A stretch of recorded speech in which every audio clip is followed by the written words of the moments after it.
बिपिन रावत सुलूर से वेलिंगटन जा रहे थे आर्मी की ट्राई सर्विसेज कॉलेज में लेक्चर देने के लिए। आर्मी का ट्राई सर्विसेज जो कॉलेज है वो खास तौर पर आर्मी अफसरों के लिए डिज़ाइन किया गया है। उनमें सिखाया जाता है कि कैसे अगर दुश्मन देश हमला करे तो कैसे तीनों सेनाएं मिलकर एक साथ जवाब दे सकती हैं। तो उसमें खास तौर पे सीडीएस इनवाइटेड थे, उन्हें खास तौर पे बुलाया गया था कि वो लेक्चर दें और स्टूडेंट्स को बताएं कि किस तरीके से दुश्मनों से निपटा जा सकता है।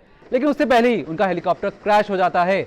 MI-17 B5 का हेलीकॉप्टर आज से कई दफ़ा पहले भी क्रैश हो चुका है। इसमें 50 से ज़्यादा सैनिक के मारे जाने की खबर पहले भी आ चुकी है। तो अगर मैं आपको तारीख बता दूं तो 3 अप्रैल 2018 MI-17 हेलीकॉप्टर क्रैश होता है केदारनाथ के पास। उसमें किसी के हताहत होने की कोई खबर नहीं आती है। 6 अक्टूबर 2017 MI-17 B5 helicopter Arunachal Pradesh में क्रैश होता है। 7 लोगों के मारे जाने की खबर सामने आती है। फिर तारीख आती है 25 जून 2013 MI-17 B5 हेलीकॉप्टर उत्तराखंड में क्रैश होता है। 20 लोगों के मारे जाने की खबर सामने आती है। और आज की तारीख है जब फिर से एक और बार MI-17 B5 हेलीकॉप्टर क्रैश होता है। तो MI-17 B5 हेलीकॉप्टर खासतौर पर रशियन मेड हेलीकॉप्टर्स हैं। जो भी एयरफोर्स के जितने भी आधुनिक प्लेन हैं या जो बैकबोन कह ले हमारे जो एयरफोर्स की है वो सब चीज़ रशियन मेड ही है। यहाँ तक कि हम जो रशियन से फाइटर प्लेन खरीदते हैं, हेलीकॉप्टर खरीदते हैं, हमें उनके पुर्जों के लिए रशिया पे ही डिपेंड होना पड़ता है।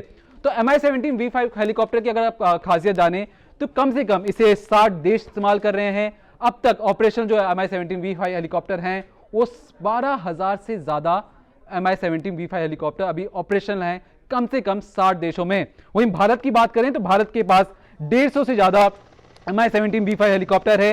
रक्षा मंत्रालय ने 80 MI-17 B5 हेलीकॉप्टर $1.3 बिलियन यानी लगभग 8,000 करोड़ में 80 हेलीकॉप्टर खरीदने का 2011 में डील किया था। 2013 में पहली बार एक साथ 36 MI-17 B5 हेलीकॉप्टर भारत आते हैं और जुलाई 2018 तक आखिरी खेप भारत पहुंच जाती है। तो MI-17 B5 हेलीकॉप्टर क्या चीज है, इसके लिए आपको समझना पड़ेगा कि MI-17 B5 है ये अपग्रेडेड वर्जन है MI-8 का। MI-8 जो था सबसे पहला वर्जन था अपने जो हेलीकॉप्टर का जो ब्लूप्रिंट डिजाइन किया गया था 1970 में। सही कहा मैंने, आज से 50 साल पहले 1970 में MI-8 हेलीकॉप्टर आया। उसके बाद कई दफा इसमें अपग्रेड किया गया। उसके बाद MI-17 B5 हेलीकॉप्टर और इसके बाद भी कई अपग्रेड वर्जन है इसमें। अगर मैं आपको तस्वीर दिखाने की कोशिश करूं कि किस तरीके से MI-26 चिनूक जो अमेरिकन मेड हेलीकॉप्टर है उसे एयरलिफ्ट करने की कोशिश कर रहा है और कुछ देर बाद यही चिनूक हेलीकॉप्टर लेके MI-26 लेके उड़ जाता है। तो MI-17 B5 इतना खास क्यों है, तो उसके लिए अगर मैं आपको बताने की कोशिश करूं, ये 250 किलोमीटर प्रति घंटे की रफ्तार से उड़ान भर सकता है। 6000 मीटर की अधिकतम इसकी ऊंचाई है, यानी जमीन से लेके हवा की ऊंचाई इसकी अधिकतम 6 किलोमीटर जमीन से ऊपर उड़ सकता है। और खास तौर पर इसे गर्म इलाकों के लिए बनाया जाता है। इसलिए आप अगर देखें कि बाढ़ जो कहीं बाढ़ आए और या कहीं रेस्क्यू ऑपरेशन करना हो तो खास तौर पर आर्मी हो या एयरफोर्स हो इन विमानों का यूज करती है। अगर आपको मैं ध्यान दिलाने की कोशिश करूं, 2000 जब मुंबई पे हमला हुआ था, 2008 का दौर था, उस वक्त जो अगर आपने देखा हो जो कमांडोज ताज पैलेस पे उतर रहे थे उन्होंने भी MI-17 B5 हेलीकॉप्टर का इस्तेमाल किया था। वही हेलीकॉप्टर आज सीडीएस को जो लेके उन्हें जाना था वहीं पे उसका क्रैश हो जाता है। तो MI-17 B5 हेलीकॉप्टर की जो खासियत है कि एक बार जो ईंधन भरने के बाद कम से कम 580 किलोमीटर तक की उड़ान भर सकता है। 250 किलोमीटर प्रति घंटा उसकी रफ्तार है। 6000 मीटर की ऊंचाई पे उड़ता है। लेकिन इसमें खास बात यह है कि अगर आप ये देखें तो ये अगर आप 36 सैनिकों को लेकर एक साथ ये उड़ सकता है। 36 सैनिकों को लेकर उड़ सकता है।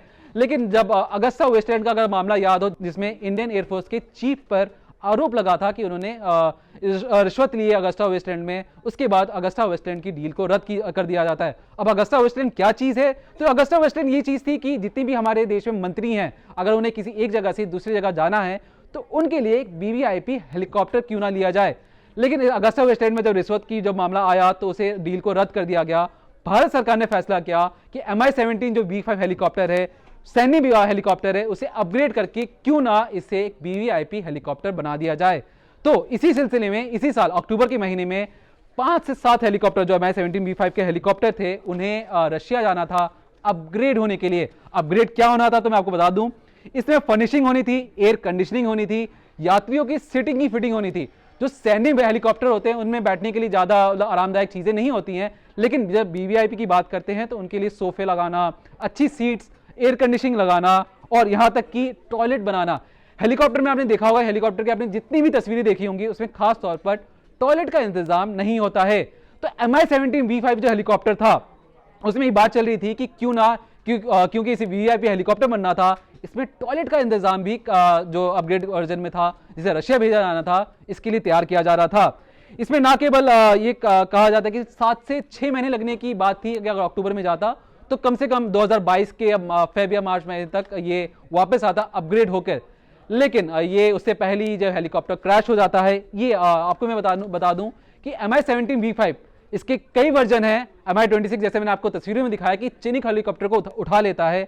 ऐसा नहीं है कि MI वाली जितनी भी हेलीकॉप्टर से हर विमान इतना ही वजन उठाता हो। तो MI-17 जो V5 हेलीकॉप्टर है वो कम से कम 36,000 किलो अपने साथ लेके उड़ सकता है। अगर MI-17 V5 हेलीकॉप्टर की कुछ और पहलुओं की बात करें तो जो सर्जिकल स्ट्राइक हुआ था जो उसमें भी कहा जाता था कि MI-17 V5 हेलीकॉप्टर का इस्तेमाल किया गया था।